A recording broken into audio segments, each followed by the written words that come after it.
Hello hello hello. आज के इस सेशन में आप सभी का स्वागत है। आप लोग मुझे शायद सर्कल में देख रहे होंगे या फिर आप हार्ट में देख रहे होंगे। मैं एग्जैक्टली कह नहीं सकता, लेकिन welcome to Win Science. Welcome to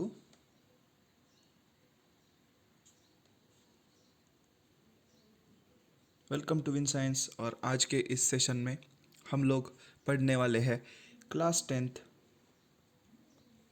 CBSE का एक नया टॉपिक जिसका नाम है हेरिडिटी एंड इवोल्यूशन। अब ये हेरिडिटी, जिस तरीके से हम अगर इसके टाइटल पे देखें तो हम लोग सोचेंगे कि sir heredity and evolution, sir ये हेरिडिटी मतलब क्या होता है और ये इवोल्यूशन क्या होता है। इवोल्यूशन शायद नाम का एक पिक्चर वगैरह हमने देखा होगा, लेकिन हमें कुछ आइडिया नहीं है कि ये क्या है। तो आज के इस वीडियो में उसी चीज़ की आइडिया आप लोगों को लगने वाली है। तो without further ado let's start. ये एक नया टॉपिक है। हमने अभी अभी रिप्रोडक्शन इन ऑर्गेनिजम्स ख़त्म किया है। अगर आप लोगों ने वो मिस किया है तो वो आप देख के आ जाओ, ताकि आप लोगों को ये रिप्रोडक्शन कैसे होता है, किसी भी प्लांट का रिप्रोडक्शन कैसे होता है, वो सब कुछ आप लोगों को समझ में आ जाएगा। अब आप पूछोगे सर ये क्यों समझना इंपॉर्टेंट है। देखो, इस टॉपिक में जो है हम लोग एक ऑर्गेनिज्म की लाइफ साइकिल के बारे में पढ़ने वाले हैं। सिर्फ लाइफ साइकिल ही नहीं, बल्कि उसके बाद वाले जनरेशन की भी लाइफ साइकिल के बारे में हम पढ़ने वाले हैं। तो इतनी ज़्यादा आगे वाली नॉलेज है, मतलब पूरा का पूरा डेवलपमेंट की बातें की जाने वाली है। मतलब जो बर्थ के बाद वाले डेवलपमेंट की बात जो है वो हम इस टॉपिक में करने वाले हैं। तो आप लोगों को बर्थ क्या है, या फिर बर्थ कैसे होता है, या फिर रिप्रोडक्शन कैसे होता है, वो जानने के लिए आप लोगों को लास्ट चैप्टर देख के आना होगा। So this is what it is about the introduction of this whole topic. और ये आप लोगों को मैंने बैक वाला आइडिया भी आप लोगों को दे दिया। अब let's get into the video. अभी देखो, तो अभी अभी तो हमने ख़त्म किया रिप्रोडक्शन एंड वेरिएशंस। अब ये वेरिएशंस क्यों कॉज करते हैं, ये सब कुछ हम इस टॉपिक में डेप्थ तक जाके जानने वाले हैं। जितनी डेप्थ आप लोगों को इम्पोर्टेंट है उतनी तो हम प्रोवाइड करेंगे। तो in this chapter we shall be studying the mechanisms by which variations are created. अभी अभी मैंने कहा वेरिएशंस कैसे आएंगे, वेरिएशंस किस तरीके से आएंगे, और कहाँ कहाँ पे आएंगे, और क्या करके वेरिएशंस आएंगे, ये भी हम लोग जानने वाले हैं। Created and inherited. अब देखो, इनहेरिटेड, अब आपने कभी सुना होगा कि ये इनहेरिटेड लैंड है। मतलब जो पापा का था वो बच्चे के नाम पे किया जाता है, फिर वो बच्चा अपने बच्चे के नाम पे किया जाता है। तो दिस इज़ इनहेरिटेड लैंड। तो कुछ इस तरीके से कुछ कैरेक्टर, जैसे पापा बहुत ज़्यादा, पापा के बाल कुछ इस तरीके के हैं, तो बच्चे के भी बाल इस तरीके के होंगे, और इसके भी बाल इस तरीके के होंगे। So these are all characteristics that are inherited. तो ये वेरिएशन कुछ इस तरीके से, अगर इसी का कोई और एक फ्रेंड है तो उसके बाल अगर ऐसे कुछ करली है, ऐसे ऐसे है, तो इसके रिस्पेक्टिव में ये एक वेरिएशन हो गया। और ये वेरिएशन आगे आगे आगे जाता हुआ है। तो हम ये वेरिएशन किस तरीके से आगे जाता है वो सब कुछ हम डेप्थ में जान रहे होंगे। ये इतना प्यारा टॉपिक है, मैं आप लोगों को ऐसा किसी और टॉपिक के बारे में नहीं कहूँगा, लेकिन ये इतना प्यारा टॉपिक है ना कि इससे आप लोगों को कुछ हद तक आपके पास्ट में जाके, मतलब आपके जो दादा है, परदादा है, तो उनका एक जो एक हम कह सकते हैं उनके बारे में थोड़ा सा आप लोगों को जानने को मिलेगा। बस वही कि आप लोगों को किसी प्लांट के परदादा दादा के बारे में ज़्यादा जानने को मिलने वाला है इस टॉपिक में। This is what makes this topic really really really interesting. So this is all about the introduction of the topic. The long term consequences of the accumulation of variations are also an interesting point to be considered. We shall be studying these under the evolution. अब ये variation जो, अब हम एक बहुत बड़ा time frame ले लेते हैं, 10 लाख साल का, चलो 1 लाख साल का ले लेते हैं। तो देखो, नहीं 1 लाख नहीं, हम एग्जैक्टली 16 मिलियन के आसपास का, 16 मिलियन साल पहले वाला हम ले सकते हैं। तो उस समय जो है एक सेल था, सेल में वेरिएशन आ गया तो कुछ इस तरीके का सेल बन गया। कुछ इसमें वेरिएशन आ गया तो ये दो सेल्स एक साथ रहने लगे। इसमें वेरिएशन आ गया तो कुछ इस तरीके से चेन होने लगी। इसमें वेरिएशन आ गया तो एक मल्टी सेलुलर ऑर्गेनिज्म ही बन गया। अब ये मल्टी सेलुलर ऑर्गेनिज्म धीरे धीरे ज़मीन पे आ गया। This is all caused by variation. तो इस वेरिएशन की वजह से जो है बंदर में वेरिएशन आ गया, तो ऐसे कर करके जो है फाइनली एक ह्यूमन बींग बन सका। ये ह्यूमन बींग हाई कह रहा है। तो कुछ इस तरीके से ये जो एक लंबी प्रोसेस है, इन्हीं छोटे छोटे वेरिएशंस के कारण जो एक बहुत बड़ा सिग्निफिकेंट साल दर साल लाखों साल बाद जो चेंज आता है, इसे हम कह देते हैं इवोल्यूशन। तो इवोल्यूशन एक प्रोसेस है, और ये वेरिएशंस जैसे जैसे आगे आते जाएंगे वैसे वैसे यही प्रोसेस जो है आप लोगों को दिख जाएगा क्या हो रहा है, कंटिन्यूअसली आगे आगे आगे बढ़ रहा है। तो accumulation of variations during reproduction, ये काफ़ी ज़्यादा इंपॉर्टेंट टाइटल है। अब ये टाइटल के बारे में मैं बता भी दूंगा, लेकिन देखो हमने एक छोटे से वीडियो पे हमने जो है रिएक्शन भी दिया था। आप लोगों ने अगर वो नहीं देखा तो वो वीडियो देख के आओ। अब वो मैं ऐसा क्यों कह रहा हूँ, मैं मेरे स्पेक्ट्स उतार देता हूँ, ओके। तो वो वीडियो देख के आओ, मैं ऐसा क्यों कह रहा हूँ, बिकॉज उस वीडियो में जो है ऐसी चीज़ों के बारे में बात की गई है जो आप लोगों को विजुअली दिख जाएगा कि किस तरीके से जो एक यूनिक पैटर्न्स बन जाते हैं जेनेटिक मतलब जेनेटिक मटेरियल के अंदर यूनिक पैटर्न्स बन जाते हैं, और इन यूनिक पैटर्न्स के कारण आप लोगों को एक नए ऑर्गेनिज्म में यूनिक कैरेक्टरिस्टिक्स का मिक्सचर देखने को मिल जाता है। तो ये कैसे देखने को मिल जाता है, उसका भी जो है रिएक्शन नाम से है, तो वहाँ पे जाके आप लोग वो देख सको। तो इन जनरल हर रिप्रोडक्शन के बाद जो नया जाइगोट बनता है, जाइगोट, तो उसके अंदर आप लोगों को दिख जाएगा यूनिक जेनेटिक मैटर, जो मम्मी का हाफ पापा का हाफ मिलके एक यूनिक ही जेनेटिक मैटर आप लोगों को दिख जाता है। So this is how reproduction also causes variation. अब inheritance from the previous generation provides both common basic body design and subtle changes for next generation. अब इस इनहेरिटेंस के कारण देखो आप आ गए हो, अब आप लोगों को इसके लिए रिप्रोडक्शन फिर से देखना पड़ेगा, लेकिन मैं बता दूं आप आए हो, इसका मतलब क्या, आपके अंदर आपके मम्मी और पापा के क्या है, कैरेक्टर्स है। आपके अंदर मम्मी और आपके पापा के कैरेक्टर्स है, तो कई सारी कॉमन स्ट्रक्चर्स भी है। जैसे आप लोग, आपके पापा को 5 उंगलियां है तो आपको भी 5 उंगलियां है, आपके पापा को 2 आँखें है तो आपको भी 2 आँखें है। तो these are some basic body designs.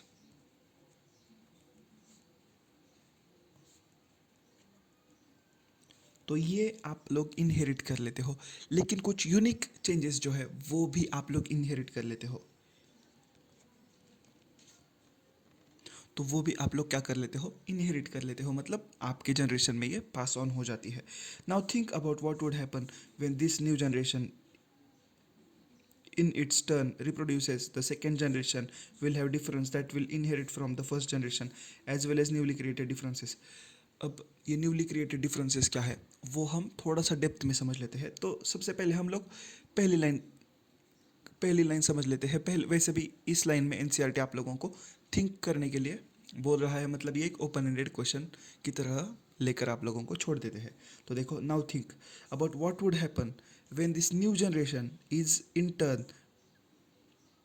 In its turn reproduces. अब देखो ये जो नई यूनिक जनरेशन बनी है वो रिप्रोड्यूस करेगी, तो the second generation will have differences that inherited from the first generation as well as created differences. तो देखो इसको हम डायग्राम की तरह से इसको हम डायग्राम की तरह से समझ लेंगे।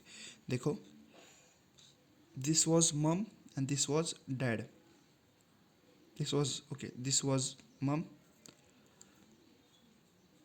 And this was dad. तो इन दोनों के बाद जो बच्चा बना, तो उस बच्चे के साथ एक और फीमेल ने या फिर मेल ने, चलो कोई भी, तो इन लोगों ने रिप्रोड्यूस किया तो एक और बच्चा बन गया। तो क्या आप ऐसा कह सकते हो कि जो कैरेक्टर्स इस बच्चे ने इनहेरिट किए हैं, जो कैरेक्टर्स इस बच्चे ने इनहेरिट किए हैं या फिर लिए हैं इनके थ्रू और इनके थ्रू, तो क्या ये कैरेक्टर्स आगे भी पास ऑन होंगे? तो आंसर है जी हाँ, होंगे। इसके साथ जो वेरिएशंस आए हैं तो वेरिएशन भी ट्रांसफ़र होंगे। तो क्या क्या ट्रांसफ़र होगा? Variation plus commonalities. तो ये दोनों चीज़ें या फिर ये दोनों कैरेक्टर्स आगे पास ऑन होंगे, and this is very very interesting. तो आपने कभी सोचा है कि आपके ग्रैंडफादर को शायद ग्रैंडफादर की शायद हाइट बहुत ज़्यादा थी, तो आपके पापा की भी हाइट बहुत ज़्यादा है, आपकी आपकी भी हाइट बहुत ज़्यादा है, और आप लोगों को लगता है कि आपके जो बच्चा होगा तो उसकी भी हाइट बहुत ज़्यादा होगी। तो दीज आर ऑल कॉमनैलिटीज़, तो ये पास ऑन होती है। लेकिन अगर आपको समझो आपके ग्रीन आइज़ है, लेकिन आपके बेटे के ग्रीन आइज़ हो, तो ये नेसेसरी नहीं है वैसे देखा जाए तो। This is not really really possible. और अगर होता है तो then also it all concludes to variation.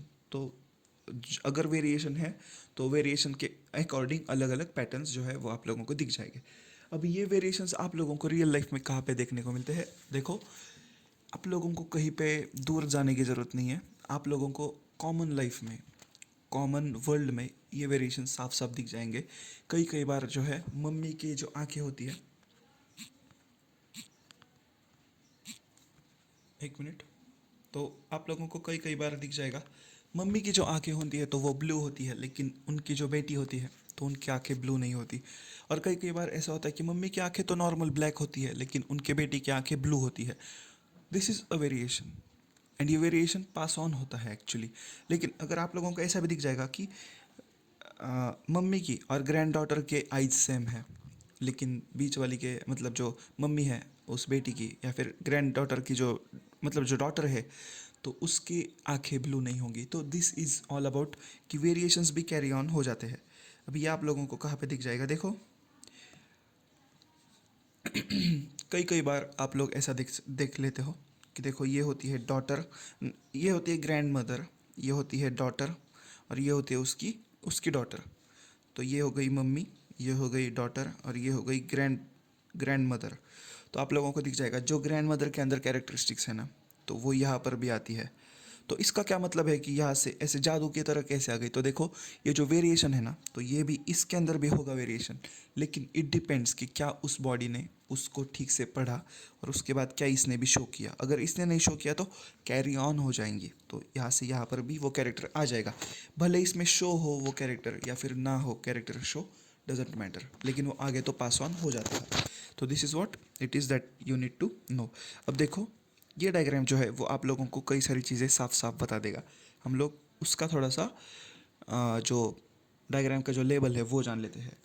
Figure 9.1 would represent the situation if a single individual reproduces, as happens in asexual reproduction.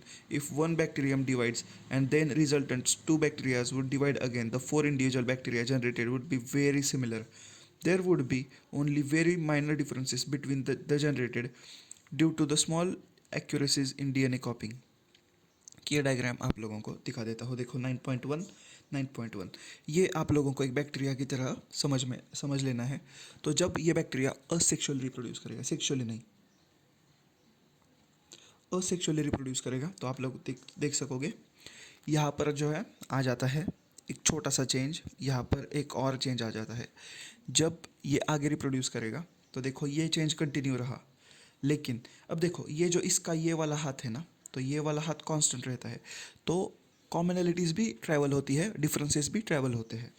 लेकिन देखो यहाँ पे एक चेंज आ जाता है, यहाँ पे आप लोगों को यहाँ पे एक चेंज आ जाएगा, और यहाँ पे देखो कलर में चेंज आ जाता है। देखो यहाँ पे थोड़ा सा लाइट है, यहाँ पे डार्क है, लेकिन ये जो कैरेक्टर है, ये जो डिफरेंस है, तो वो आगे कैरी ऑन होता है। और ये कैरी ऑन होता है because there is slight difference in DNA copying. ये आप लोगों को जानना ज़रूरी है। डीएनए कॉपिंग के डिफरेंस से ही आप लोगों को वेरिएशंस दिख जाएंगे। This is all this is all about how variations happen. तो हम लोग आगे बढ़ते हैं। However, if the sexual reproduction is involved, even greater diversity will be generated, as we as we see as we will see when we discuss the rules of inheritance.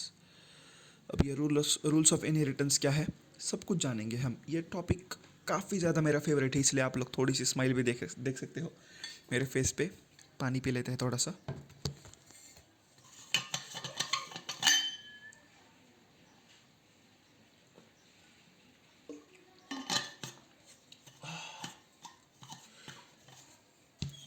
लेकिन देखो, ये बातें तो साफ हो गई कि सेक्सुअल रिप्रोडक्शन के कारण बहुत ज़्यादा वेरिएशंस आएंगे, और ये वेरिएशंस इतने ज़्यादा लेवल पे आएंगे कि आप लोग यहाँ पे साफ साफ देख सकते हो। Do all this variations in species have equal chances of surviving in environment which they find themselves इन। देखो, अब ये वेरिएशंस तो आ गए, मतलब ये थोड़े थोड़े स्लाइटली चेंज्ड नए ऑर्गेनिजम्स आ गए, तो कितने चांसेस है कि ये सारे के सारे वेरिएशंस सर्वाइव कर जाए? कितने चांसेस है कि सारे के सारे वेरिएशन सर्वाइव कर जाए। इसके लिए हम लोग थोड़ा सा इवोल्यूशन टाइप्स, थोड़ा सा फिलोसॉफिकल डिस्कस कर लेते हैं, थोड़ा सा इमेजिनेटिव डिस्कस कर लेते हैं। देखो, एक पिजन था, नहीं चलो मुझे डक ड्रॉ करना आता है, तो डक, एक रेड डक था। इसने 5 बच्चों को जन्म दिया जो थोड़े थोड़े वेरिएशंस के साथ आए। ये था येलो डक, ये था ग्रीन डक, ये था ब्लू डक, और एक था हमारा रेड डक ही। अब देखो, जिस तालाब के आसपास ये सारे के सारे डक्स थे ना, तो वहीं पर छिपा था एक लायन, टाइगर, चलो चीता पकड़ लो, तो वो छिपा था। अब जैसे ही ये चारों के चारों बच्चे बाहर निकले, तो आप लोग देख पाओगे कि टाइगर ने इसे जल्दी से एनवायरनमेंट के साथ, मतलब ग्रीन कलर की, येलो कलर की सूखी हुई ग्रास होगी, तो इसे नहीं देखा, इसे भी नहीं देखा। ये रेड जो है, इसे पकड़ लिया क्योंकि इसका थोड़ा सा कलर अलग है, तो ये पकड़ा गया। ये ब्लू कलर का जो है वो, तो वो पानी के अंदर छिप गया, ऐसे इमेजिन कर लो। लेकिन वो जो है वो बच गया, लेकिन जो ये डक है तो ये एलिमिनेट हो जाता है। तो वैसे ही चलो समझ लो कि एक एक और सिनेरियो, जब यही सेम टू सेम डक्स जो है एक ज़मीन पे, मतलब एक येलो कलर के फार्म में है, तो देखो येलो कलर के फार्म में है तो ये बच जाएगा, लेकिन ये वेरिएशंस बच नहीं पाएंगे, तो ये वेरिएशंस जो है वो एलिमिनेट हो जाएंगे। तो इसीलिए इस सवाल का जवाब कि do all variations in the species of have equal chances of surviving in the environment in which they find themselves, तो जिन एनवायरनमेंट्स में ये जो वेरिएशंस आ रहे हैं, तो कितने चांसेस है कि ये सर्वाइव कर जाए। तो is there any chance, chance भी है कि वो सर्वाइव कर जाए। काफ़ी ज़्यादा इंपॉर्टेंट सवाल है वैसे, आप देखा जाए तो आंसर है ऑब्वियसली नॉट। ये हो ही नहीं सकता कि सारे के सारे वेरिएशंस ये सारे के सारे वेरिएशंस जी जाए, मतलब सारे के सारे वेरिएशंस जो है वो अलाइव रह सके। ऑलमोस्ट 99% वेरिएशंस तो मर जाएंगे। और इस वजह से हम लोग ऐसा भी कह सकते हैं कि जो वेरिएशन हो रहा है वो एक्चुअली ऑर्गेनिज्म के यूज़ में ही होता है। 99 100% ऑफ द टाइम्स जो वेरिएशंस आ रहा है वो अच्छी चीज़ के लिए ही आ रहा है। This is what it is. Depending on the nature of variations different individuals would have different kind of advantages. जैसे जैसे ये वेरिएशन अलग अलग हो जाएगा, वैसे वैसे ऑर्गेनिजम्स को जो है एडवांटेजेस भी अलग अलग हो जाएंगे। अगर हमने मगरमच्छ को नीला देखा और एक ग्रीन कलर का देखा, तो ग्रीन कलर का मगरमच्छ अच्छी तरीके से छिप जाएगा और वो अटैक करके खा पाएगा। तो दिस वेरिएशन कॉज द मगरमच्छ टू हैव मोर फूड मतलब मोर बच्चे मतलब मोर ग्रीन कलर के ही जो है ग्रीन कलर के मगरमच्छ, मतलब this green colour acts like a advantage. Bacteria that can withstand the heat will survive better in the heat wave, as have discussed earlier. अब ये भी काफ़ी इंटरेस्टिंग है। जैसे जैसे हीट वेव्स आती है, समर अब चालू हो जाएगा कुछ 3-4 महीनों में, तो जो बैक्टीरियाज हाई हीट पे जीना सीख गए हैं, तो उन लोगों को ये काफ़ी ज़्यादा इजी हो जाएगा सर्वाइव करना। इरिस विथ रिस्पेक्ट टू ऐसे बैक्टीरियाज जो फ्रिज में रहेंगे, ऐसे कोल्ड चिल करके रहेंगे, तो इनसे ज़्यादा सर्वाइवल के चांसेस है उन बैक्टीरियाज के जो गर्मी में भी जी लेते हैं। Selection of variants by environment factors forms the basis of evolutionary process, as we all have discussed later sections. अब ये later sections वाला जो है वो हम लोग यहाँ पे छोड़ देते हैं, जब हम evolution पढ़ेंगे तो ये आप लोगों को ठीक से समझ में आ जाएगा। अब हम जानेंगे हेरिडिटी के बारे में। अभी अभी हमने जो है नया टॉपिक स्टार्ट किया था जिसका नाम है हेरिडिटी एंड इवोल्यूशन, तो इसका इंट्रोडक्शन तो हो चुका है। अब हम लोग देखने वाले हैं कि हेरिडिटी क्या है। अगर आप स्मॉल या फिर शॉर्ट एक्सप्लेनेशन सीरीज़ वाला जो अगर देख रहे हो लेक्चर, आई हाईली रिकमेंड बड़ा वाला देख के आओ, बस आप लोगों को काफ़ी सारी कंसेप्ट क्लियर होती जाएंगी, बस यही एम था। And if you guys are already watching the longer one, मस्त अच्छा काम कर रहे हो आप लोग, लाइक भी कर दिया करो, शेयर भी कर दिया करो। वैसे let's learn about heredity. Heredity मतलब क्या? इनके खानदान की हेरिडिटी ही है, ऐसा आपने सुना होगा।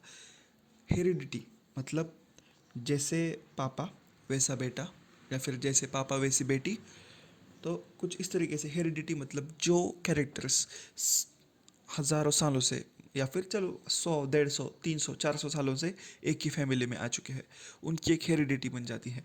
लायंस की हेरिडिटी है कि वो सिर्फ कार्निवोरस है, तो ये उनकी हेरिडिटी है, और इस वजह से इनके अंदर चेंजेस भी वैसे आ गए हैं, वेरिएशन भी वैसे आ गए हैं।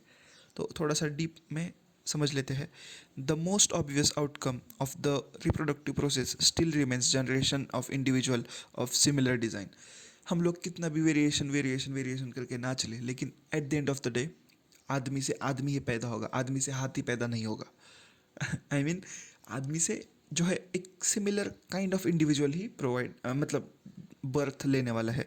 The rules of heredity determine the process by which the traits and the characters are reliably inherited. अब देखो, the rules of heredity determine, अब देखो हेरिडिटी के भी रूल्स होते हैं। अगर ह्यूमंस में 5 उंगलियां हैं तो ह्यूमंस की 10, 100, 150 जनरेशन आ जाए, 5 की 5 ही उंगलियां रहनी है, 5 से ज़्यादा नहीं, 5 से कम नहीं। These are some of the sets of heredity we can say, कि कुछ चीज़ें इतनी ज़्यादा फिक्स रहेगी कि उनमें उतनी ही चीज़ें रहेगी, मतलब इससे ज़्यादा ना आएगी ना चीज़ें कम आएंगी। और ये सेट ऑफ रूल्स ऑफ जो हेरिडिटी है वही डिटरमाइन करती है कि am I looking Chinese, yes, क्योंकि मैं सोया नहीं हूँ। एनीवेज, तो ये जो रूल्स ऑफ हेरिडिटी है, तो यही डिसाइड करती है कि कौन सी चीज़ें जो है वो इनहेरिट हो जाएगी और कौन सी चीज़ें इनहेरिट नहीं होंगी। तो कौन सी रिलायबली इनहेरिट होंगी और कौन सी रिलायबली इनहेरिट नहीं होंगी, ये डिपेंड करता है किस पे, यस यू आर राइट, किस पे किस पे ये डिपेंड करता है, तो वो है रूल्स ऑफ हेरिडिटी। हेरिडिटी के कुछ रूल्स है। अब ये कौन से रूल्स है सर, मुझे बताओ। आराम से सब कुछ इसी टॉपिक में होने वाला है, इससे लेक्चर में नहीं, लेकिन इसी टॉपिक में सब कुछ अच्छे से एक्सप्लेन होने वाला है। Let us take a closer look on this rules. अब देखो, इनहेरिटेड ट्रेड्स। ट्रेड्स मतलब क्या? ट्रेड्स मतलब कैरेक्टर। अब कौन कौन सा कैरेक्टर? आपके बाल घुंघराले है या फिर सीधे बाल है, या फिर आपके बाल कर्ली है, या फिर आपके बाल बहुत ज़्यादा ड्राई है, या फिर क्या आपके बालों की डेवलपमेंट किस तरीके की है, आपकी आंखें ब्लू है, रेड है, येलो है, ग्रीन है, कैसी है। तो ये एक ट्रेट हो गई, ये 2 सेपरेट ट्रेट्स हो गई। दूसरा ये ट्रेट हो गई कि आपके बाल यहाँ से कैसे है, इस शेप में कैसे है, यहाँ पर किस तरीके के शेप में है, आपकी जो बॉडी की जो पोस्चर है तो वो कैसा है, क्या आप मस्कुलर बिल्ड वाले हो या फिर क्या आप पतले से हो। तो ये सारी की सारी चीज़ें हैं, तो इनको इनहेरिटेड ट्रेट्स कहा जाता है, इनहेरिटेड कैरेक्टर्स कहा जाता है। लेकिन कैरेक्टर्स एक बहुत ज़्यादा मतलब काफ़ी ज़्यादा हम कह सकते हैं कि काफ़ी ज़्यादा ऐसे मिक्स अप वर्ड है, मतलब ये काफ़ी ज़्यादा चीज़ों के लिए यूज़ किया जा सकता है, इसलिए हम लोग इस स्पेसिफिक चीज़ को मतलब जो इनहेरिट की जा सकती है तो उनको हम कहेंगे ट्रेट्स। बिकॉज कैरेक्टर काफ़ी ज़्यादा एक बड़े स्पेक्ट्रम वाला वर्ड है, तो हम ये यूज़ नहीं करना चाहते यहाँ पे। What exactly do we mean by similarities and differences? तो स्पीशीज़ में, पापा और बेटे में, पापा और बेटी में कौन सी चीज़ें हैं जो सिमिलरिटीज़ है और कौन सी चीज़ें हैं जो डिफरेंसेस है। लेकिन हम ये कौन होते हैं कि हम लोग इन डिफरेंसेस को मतलब हम लोग इन डिफरेंसेस को नोटिस करें, तो हम लोग ऐसे कौन है? What do we exactly mean by similarities and differences? तो इसके बारे में एनसीईआरटी ये कहती है, we know that the child bears all basic features of the human being, however it does not look exactly as its parents and human population and show great deal of variation. तो देखो, हम लोग ऐसा कह सकते हैं कि हाँ, ये इसका बॉडी पोस्चर तो पापा जैसा है, लेकिन ये दिख तो मम्मी जैसा है रहा है। तो ये जो फेस है, मतलब हम लोग फेस के कैरेक्टर्स देख लेते हैं 1 मिनट के लिए, तो इनमें थोड़ा थोड़ा वेरिएशन आता हुआ आप लोगों को साफ साफ दिख जाएगा। सो ह्यूमन पॉपुलेशन में भले ही 5 ही उंगलियां हो, ऋतिक रोशन होगा तो 6, लेकिन 5 ही उंगलियां हो, और भी कई सारी चीज़ें हैं, तो वो कॉमनलिटीज़ है, या फिर इनको हम सिमिलरिटीज़ कहेंगे। तो वो हो गई सिमिलरिटीज़, बेसिक बॉडी स्ट्रक्चर हो गया सिमिलरिटीज़। लेकिन अगर फेशियल चेंजेस आ रहे हैं तो उसको हम कहेंगे differences. This is all about it. अब आप लोग कौन कौन से इनहेरिटेड ट्रेट्स ऐसे मुंह पे देख सकते हो? देखो, कई लोगों के कान जो है वो कुछ इस तरीके से अंदर की तरफ शेप्ड होते हैं, जैसे मेरे हैं, और कई लोगों के कान हैं तो वो कुछ इस तरीके से होते हैं। तो ये दोनों ट्रेट्स हो गई, ओके, ये दोनों क्या हो गई? ट्रेड्स हो गई। अब कुछ लोग होते हैं जिनके पैर अगर आप देखो ना तो कुछ इस तरीके से होता है, थंब, और कई लोगों का ये मिडल फिंगर बड़ा होता है, कुछ इस तरीके का पैर होता है, और कुछ लोग ऐसे होते हैं जिनका थंब बड़ा होता है, बाकी सारे। तो ये एक टाइप का हो गया, एक इनहेरिटेड ट्रेट हो गया। ये कान का जो है, तो ये दोनों भी एक से दो सेपरेट ट्रेट्स है।